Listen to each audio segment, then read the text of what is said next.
Hello, guitar players. What's up? This is Jen, and today we're going to talk about using a metronome with chord transitions.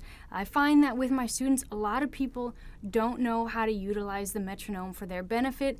They are very intimidated by it. They're very angered by it and frustrated just because they're not sure how to use it for their level and their needs. So let's talk about how you can do that with some simple chord transitions. So to start, how about we just do a little A minor, moving to C. Okay? Now what I'd like you to do, turn your metronome on till it's just say 60 if you're struggling with this transition. And here's what you do. You can do 1, 2, 3, 4, and then change 2, 3, 4. Back 1, 2, 3, 4, and then change. If that's too fast for you, count 8 if you need to. 1, 2, 3, 4, 5, 6, 7, 8. 1, 2, 3, 4, 5, 6, 7, 8. You feeling good? 3, 4, 5, 6. Just start taking away some beats. 3, 4, 5, 6, and so on. So what you've got to do on your own that nobody can do for you is find out where you can play the chords clean and in time. That's the most important thing, because a lot of the times, we do this. Hold on. And you go, oh yeah, I can play that song. You go, that's not really playing the song because you're not making the transitions in time.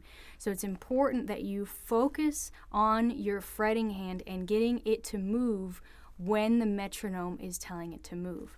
A mistake that a lot of people make is they start in going like 1, 2, 3, 4, and then they train wreck because there's too many clicks and not enough time for your level. So you take that element away and you add as many clicks as you need to get to the transition in time. That's the thing. Now, if you're feeling good and you get there 1, 2, 3, see, I'm there already on 3.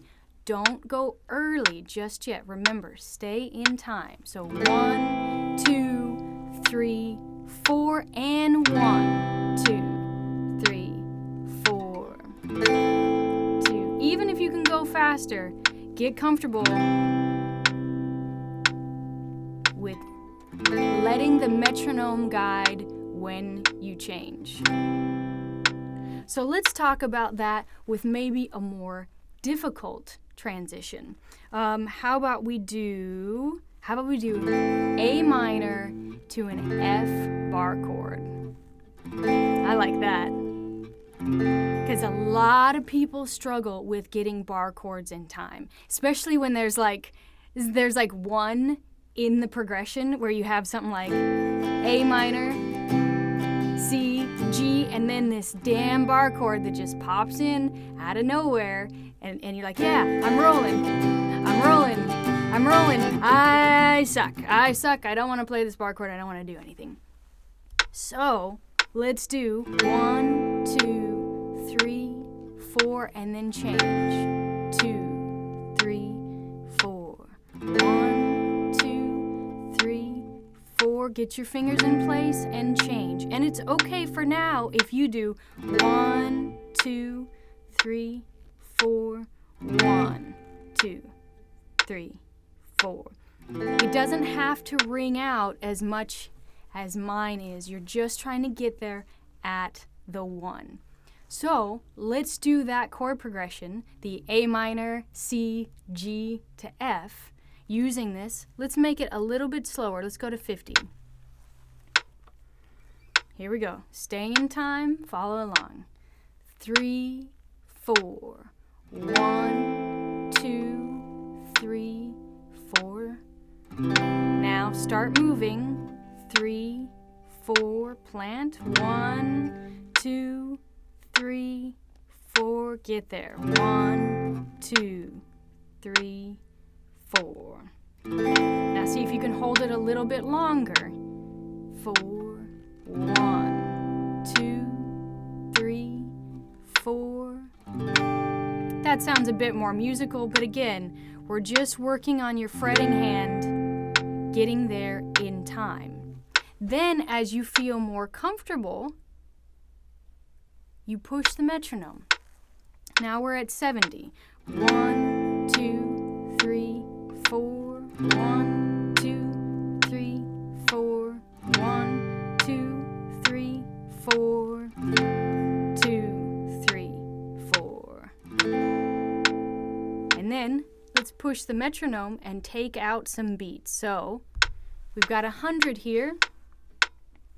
1, 2, 3, 4. 1, 2, 3, 4. Now that's a big jump from where we were, but just to give you an example of how it's going to work, what you're shooting for. 1, 2, 3, 4. 1, 2, 3, 4. And then ideally you want to get to a place where you're playing all quarter notes or eighth notes or even 16th notes. But for right now, just start there. Find a chord progression or even just a chord transition, 2 chords that are really giving you a hard time, okay? So back to the A minor to F, maybe. Turn on the metronome, find the spot where you can get there. Again, even if you have to put 26 beats in there, it doesn't matter. It gives you a starting point. So it doesn't have to be 8, it doesn't have to be 4, it doesn't have to be 2. Like, get rid of all the ideas of what you think it should be and just say, how fast can my hands move right now? Cool. 26 beats in between each chord. Great. So you get that clean a couple of times, 2, maybe 3 times, depending on the chord. You don't push it. You don't push it, meaning you don't just keep playing the same tempo. And then you bump up the metronome or you take away beats.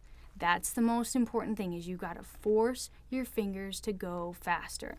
I always think of the metronome like a treadmill. Like, if you want to run faster, but all you have it set on is 5, you're not going to run any faster. If all you have it set on is 100, and you're like, God, I'm not playing these chords any faster, yeah, that's right, because you're not forcing yourself to move any faster. So slightly up, slightly up, slightly up. No big movements right now. Just 1 or 2, 3, 4.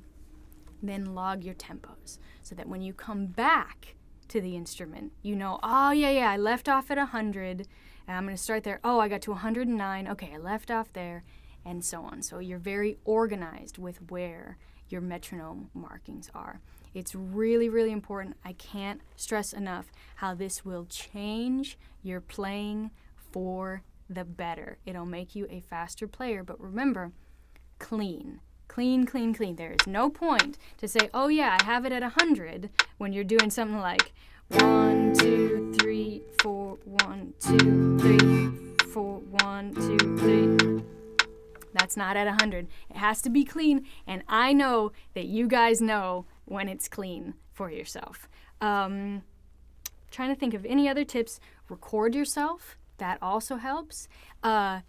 Turning the guitar down or completely off, or having the metronome in your headphones if you're having a hard time hearing it. Because if your guitar is crazy loud and the metronome is soft, you're going to lose it, especially in the beginning. And just remember, this is a process. It's just like learning chords. It's just like learning how to solo. You're learning how to use the metronome. So you're going to get frustrated. It's going to be bad. You're going to pick the wrong tempos. You're going to fall apart. It's okay. Keep coming back to it, analyzing what went wrong instead of saying, see, I just suck. I hate the metronome. Everything is bad. I'm going to take a nap, which is pretty much what I do every day. So don't do that. Don't do that. Analyze what happened. Say, oh, it's going a little fast this time. Cool. I'm going to slow it down. There's my tempo. You know what I mean? Stay with it. Get frustrated, but keep coming back. Figure out why you're getting frustrated. Keep coming back. And I guarantee you, this little thing, Mr. Metronome, as I like to call him, will so help your playing like you won't believe. I promise. I wouldn't give you anything that I didn't think was gonna work. So let me know if you have any questions about that. Practice a lot of different chord progressions and transitions. Make sure your strumming hand is really simple in the beginning and then build on that. Okay, this is a Patreon supported video. So thank you to all my patrons who have been supporting me for a very, very long time to do these for you guys and keep all these videos free for everybody else. There's a handful of people that's keeping them free for everybody else. So I think that's really amazing.